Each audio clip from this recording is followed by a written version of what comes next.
can see here everyone, and it's an incredible feeling to get Harvard and Wharton, and especially Wharton with 130,000 scholarship. So welcome, first of all. What a relief it must be to be getting to best schools, and what a choice now to make. कि Harvard जाना है, Wharton must be one of the tougher choices than cracking them, I think. So what's your feeling right now? Tell me. No, I think it's definitely very relieving. It's been a year of hard work back when I started preparing last April. So yeah, extremely relieving. Good to be on the other side.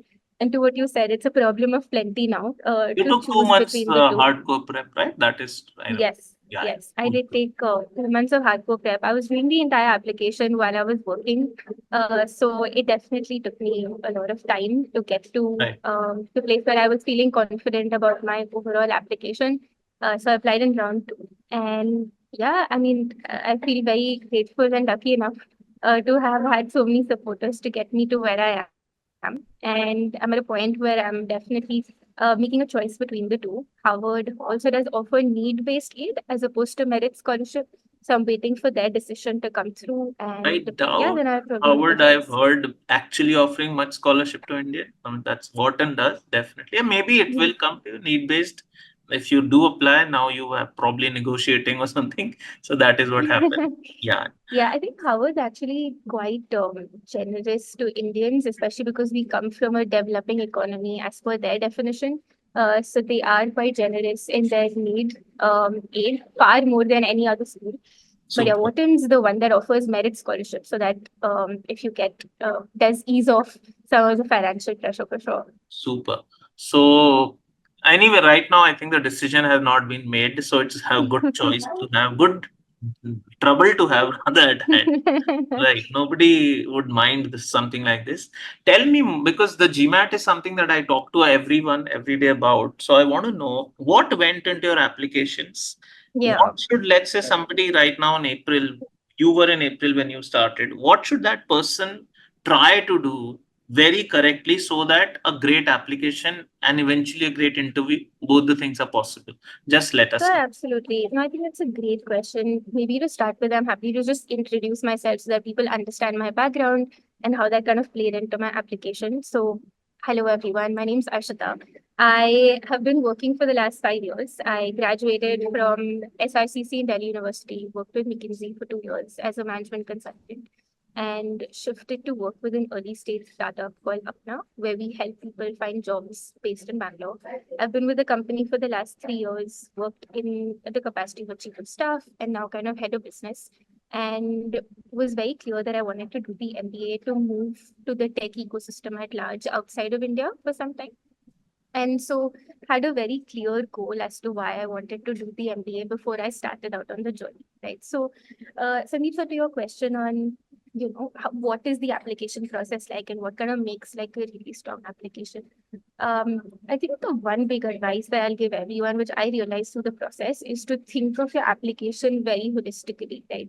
It's not just about the GMAT, it's not just about your work experience, it's not just about your letters of recommendations, it's everything that comes together and how cohesive that entire application together is that makes it strong, right? If there's any part of your application that's weak, that is fine. As long as you can absolutely kind of make sure that other parts of your application really stand out, right? So for context for everyone, just for clarity on what the application actually comprises of, right? So you will have some personal stories and essays, right? So you'll have your essays, you'll have the entire application form.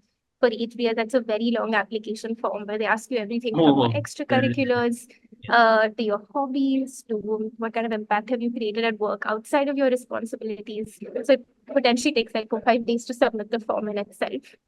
And then, of course, there are two letters of recommendations that you pass on from your current employer and your previous employer. And then, of course, there is your GMAT or your GRE, whatever you're kind of giving, and a bunch of other basic tests like the IELTS, TOEFL, depending on what's Yeah.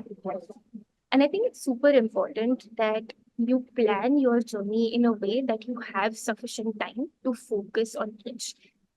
For me specifically, I think I over-indexed a bit on planning for my GMAT. So I had to take a step back and realize, okay, now there are different parts of my application that I equally need to spend time on and make those really strong. the good thing that I did through the process was because I was clear that I wanted to go for my MBA. I started thinking very early on about what I wanted to speak in my essays and the stories that I really wanted to convey to the admissions board, as well as what my goals were post the MBA, because that's a big section of your form. For them to know what are your post MBA goals, why do those exist, what is your plan to kind of pursue that, right? So starting early on and thinking of it very holistically than over indexing on any one part of your application are the two biggest things I would share with anyone. Right, that's great to know. Harvard does not have an essay topic, I know. I mean, it is That's just that correct. seven, whatever number of words you want to express that in, that two Right. pages, usually they say blank pages. So what topic did you choose and how did you go about it? And what were the essay topics and what was some of the salient points that you considered writing about it? Sure, absolutely. So I can cover Harvard first and then go to Wharton. So Harvard kind of gives you a free space to talk about whatever you want. Their essay question literally is, as we evaluate your application, what more do you want to tell us about yourself? And that's it. And I have seen people who've written about very specific stories of their lives. There are people who've written about a tough time at work. There are people who've written about some childhood story. There are people who've written about something that really matters to them a lot. And so it's completely on you. I spoke about three specific stories in my life that have really shaped me to become the person that I am. So my essay was structured in a way where I spoke about three values that really matter to me as a person and who I am, and where those three values took birth. And the essay, in fact, started with a quote from my mom, where she used to tell me that, a tree is only as strong as its roots. And these roots for me are my values. And so I'm just happy to talk to you about three of those values. And so there's no real structure or no Right. real format to an HBS essay at all. I have seen essays that were letters that people had written to themselves, to their future selves. I had seen people write about stories of their brother going to prison, like just anything that's been kind of it's really moving for you is what you should talk to them about. And the other thing that really plays out well is it's super important for them to get to know you beyond your application, right? For your voice to come through to them and make them realize who you truly are as a person. So I would say that's super critical. I thoroughly enjoyed writing my HBS essays. I have cried multiple times through Wow. writing that essay because it was such a reflective and Mhm. creative process for me. It took me Right. about 20-25 days to write it. So that's Harvard. Wharton has two essays, and those are slightly more focused around what contributions can you make to Wharton as a community, and what are the specific goals that you have, and how do you think Wharton can help you, right? So it's basically what you can take from Wharton and what you can give to Wharton. Those are basically the two forms of the essay. And so it's a lot more practical in that sense. There's no personal or emotional touch that comes out as much. And the way to really nail the Wharton essay is, I think, two things. One is deep core research. So, reading about Wharton's courses, classes, platforms, initiatives that you can kind of Faculty, alums, some of correct, them. Yeah. correct, faculty, items. I think all of that really helps in them realizing that you have thought this through and are really, really keen to come to work. I think that's what matters to them a lot, right? That you have a plan when you come to the school. So that's definitely one thing. And the second, of course, is also networking, right? When you actually speak to people who are professors or who are alums or who are current students and you quote them within your essay, that kind of adds an additional layer of touch and initiative, which I think the school really appreciates. So those are the two things I did. And yeah, I actually really, I mean, I was very stunned through the entire research process, just how much Wharton has to offer for different career paths. And so would really kind of encourage everyone to do the same before they get to the essays. Amazing, amazing. Another one question I have is, let's say you apply, and is there anything else that they seek? Because there are too many details to be filled up on each website when you're applying, that is fine. Right. And what is the gap between, let's say, an application submission and an interview? And do you really prepare for your interview, or you just be authentic? I mean, and one more question specific, did any of your recommenders, I mean, did they also go to any business school that you were applying to? So all these things, yeah. Awesome. So I'll answer all three questions one by one. So one, what is the gap between your application and your interview? Second is the interview process, how do you prepare for it? And third is the recommender. So taking the first one, what is the gap between the application and the interview? I think the application is for them to get a theoretical understanding of who you are as a person, what you have done, and whether you can contribute to the class or not. Right. So if you do get an interview invite, the school very explicitly states in the interview invite letter that they consider you as a potential fit to the community. And different schools stand for different values. So as long as you're able to exhibit those values in your application, it will come through, right? Correct. What they're trying to understand in the interview is different for different schools. For Harvard and Stanford, I would say they're truly trying to understand, are you authentic? Are you truly the person that you showed yourself to be in the written application? B, are you someone who can have a really engaging conversation and can show some interpersonal traits that are super important to the school, right? For example, is there a great amount of energy and passion and how you think about the school, right? Are you able to communicate effectively? Because it's a batch of 900 people across the globe, right? For you to be able to share your ideas and your beliefs, you need to be able to land a message very clearly with them, which is something that they're evaluating. Are you at the same time really respectful of how other people communicate? So, for example, for Wharton, they don't have an interview process. They actually have a group discussion. Right. And because Wharton over indexes on teamwork and collaboration in their school system, they effectively just judge you in that group discussion on how well do you collaborate with five other people in that GD, right? So different schools are basically testing these values that don't come out in the application, knowing that, hey, baseline, your profile is something that we see as a very good fit within the school, right? Super. So I hope that helps answer the first question. On the second, which is the interview process, I would say there is some bit of work that is required. Um, Sorry, I think am I still? This is something that changed. I just want to make sure that people can still hear me. Yeah, 1 second. So Okay. I'll just, I think removing the spot. Yeah, I think, are you able to see it yourself? Yes, 1 second. yes, Yeah, I'm so good. yeah, please. Fantastic. So on the interview prep, I would say definitely there is some bit of interview prep required because but the amount of preparation that really goes into your application, there's nothing major that needs to be done. I did maybe about 3 to 4 days of solid prep just before each of my interviews. For HBS and Stanford specifically, you just need to think about specific situations in your life or in your work that exhibit some sort of challenge, some sort of conflict, some sort of teamwork, some sort of stepping up that you did. And most of these interviews are centered around, hey, tell me about an example of a time when you did X, or when you managed conflict, or when you had to motivate a team member.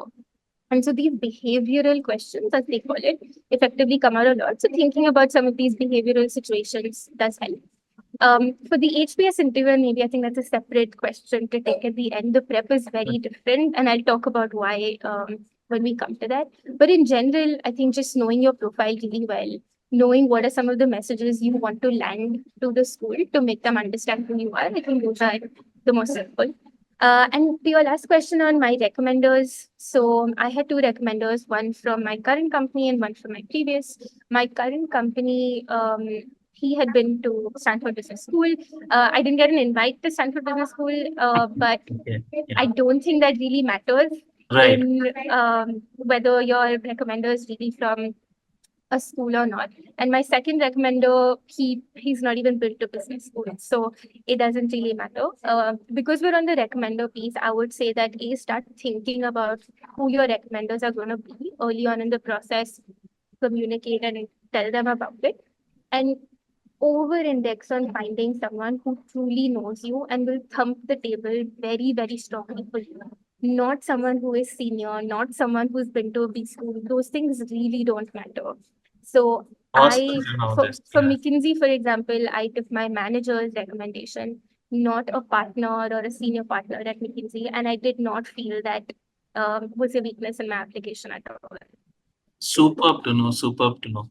And let's say when you, I just also wanted to know the gap because that way we can plan. So between, let's say, application submission and the interview, and between Yeah. interview and offer, what is the usual gap?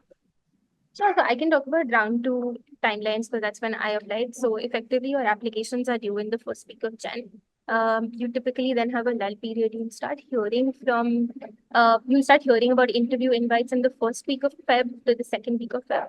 Your interviews will typically happen from the third week of Feb to the first week of March, and your results come in at the end of March, right? So from your application submission, it's effectively 3 months until you hear back on decisions, and then there's the whole process on aid and financial visas and everything, which continues after your results come in. You also spoke about watching some of the videos of previous success stories and watching some of the know the world and awareness videos while you Yeah. were doing this. So, what was the contribution to the mindset and to the success? Winners' attitude sometimes as we Yeah. generally call. Yeah, I So, think just Yeah, no, I think this entire process fundamentally is designed to break you. I think I've realized this. It is designed to be very tough, right? And when it becomes tough, I would say that realize that you're doing the right thing. It's supposed to be like this. And that's exactly what was happening for me then. This was, I think, sometime in June or July. And I was feeling quite demotivated. Things weren't moving along.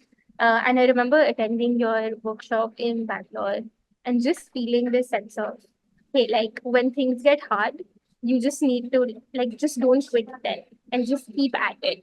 And I think that was a very helpful push for me that um, when you spoke about the different examples of folks, how much they read, how hard they work to effectively get to the place where they are, it made me feel that I wasn't working as hard. And that kind of motivated me to almost go like all years down, just make it happen.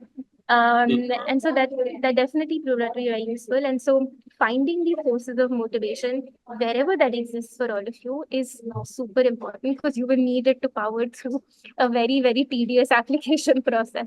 right. You do absolutely. And fantastic to know this, know your story, because I don't think I've personally interacted much except for a few exchanges very recently.